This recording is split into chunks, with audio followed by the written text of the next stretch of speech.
माझं नाव ओंकार आहे. मी सोलापूरहून आलेलो आहे. हेअर ट्रान्सप्लांट करण्यासाठी आलेलो आहे इथे. माझा लहान भाऊ आहे. त्याच्या हेअर ट्रान्सप्लांटसाठी आम्ही वेगवेगळ्या ठिकाणी पाहत होतो की कुठे आपल्याला बेस्ट रिझल्ट मिळेल आणि कुठं हेअर ट्रान्सप्लांटची जी ट्रीटमेंट आहे ती चांगल्या पद्धतीने केली जाईल. त्यासाठी आम्ही पुण्यामधील बरीचशी क्लिनिक पाहिली, त्यासोबत पंढरपूर असेल किंवा सोलापूर असेल, या प्रत्येक ठिकाणी आम्ही व्हिजिट केलं, तिथली माहिती घेतली पूर्ण. पण ज्यावेळी आम्ही विभा क्लिनिकमध्ये आलो, त्यावेळेस आमच्या ज्या मनामध्ये शंका होत्या, त्याचे सगळ्यांचं समाधान या ठिकाणी झालं आणि हे अगोदर झालं. त्यानंतर आम्ही ट्रीटमेंटसाठी आलो. ट्रीटमेंटच्या अगोदर एकदा सरांची डिस्कशन झालं. त्यांनी आमच्या मनात ज्या काही शंका होत्या त्या सगळ्या क्लिअर केल्या. त्यामुळे आम्ही इथे येण्याचा निर्णय घेतला. हे सगळं व्हिडिओ कॉलवरती झालं होतं. आम्ही या ठिकाणी फिजिकली आलेलो नव्हतो किंवा ऑन साईट आलेलो नव्हतो. त्यानंतर इथं आल्यानंतर आम्ही डायरेक्ट ट्रीटमेंट करण्याचा निर्णय घेतला. ज्यावेळी इथे ट्रीटमेंट चालू होती त्यावेळी मी बाहेर रिसेप्शनमध्ये थांबलो होतो. ऍक्च्युली काय असतं, जे सगळे लोक असतात ते स्वतः पॉझिटिव्ह सांगतात स्वतःबद्दल सर्व काही.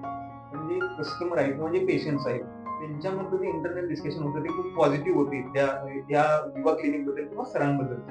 त्यामुळे आम्हाला थोडासा आणखीन कॉन्फिडन्स वाढला आणि ज्यावेळी ही पूर्ण ट्रीटमेंट झाली, ज्यावेळी आम्ही पुण्यामध्ये गेलो होतो त्यावेळी बऱ्याच ठिकाणी आम्ही बघितलं होतं की तिथे स्वेलिंग येत होतं प्रत्येक पेशंटला आणि त्यांच्या चेहऱ्यावरती एक पेन दिसत होता.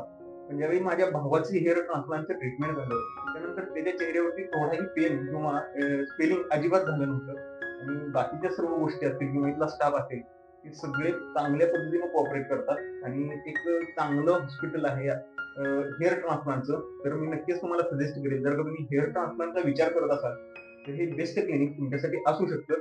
प्राइसिंग मध्ये थोडासा डिफरन्स असू शकतो, पण क्वालिटी जी इथे मिळते ती प्राइसिंग पेक्षा खूप, म्हणजे जे पैसे तुम्ही देते त्याच्यापेक्षा खूप चांगली क्वालिटी या ठिकाणी तुम्हाला मिळणार आहे. थोडासा पैशाचा विचार न करता तुम्ही नक्कीच इथे व्हिजिट करू शकता.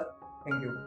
तुम्ही इकडे माझ्याशी फक्त व्हिडिओ कॉलवर गोष्टी केली होती. तर आपल्याला जर विचारायचं आहे तर हे व्हिडिओ कॉलवरून कशाने मनामध्ये विचारलं की इकडे आपल्याला यायचं? ह्याचे 2-3 कारण आहेत. सगळ्यात पहिले जे कारण आहे ते म्हणजे ज्यावेळी आम्ही सरांशी व्हिडिओ कॉलवरती बोललो.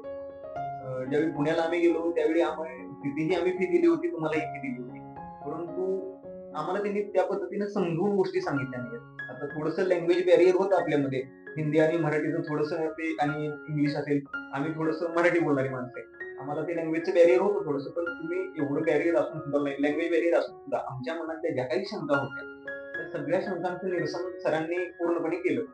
दुसरा जो फॅक्टर ठरला तो म्हणजे आम्हाला जी ॲलोपॅथिक टॅबलेट असते ट्रीटमेंट नंतर ती नको होती. त्याच्यासाठी आम्हाला एक हर्बलची टॅबलेट सरांनी रिकमेंड केली. आम्ही बाकीच्या ठिकाणी ज्यावेळी चौकशी केली तर त्यावेळेस त्यांनी आम्हाला सांगत होते की आम्ही जी बूस्टर आहे, टेस्टोस्टेरॉन बूस्टर आहे तोच देणार आणि तो कंपल्सरी घ्यावा लागणार. पण सरांनी त्याच्यावरती एक तसाच एक ऑप्शन आम्हाला त्यांनी उपलब्ध करून दिला, तो म्हणजे हर्बलमध्ये आहे. त्याचे साईड इफेक्ट खूप कमी आहेत बॉडीवरती.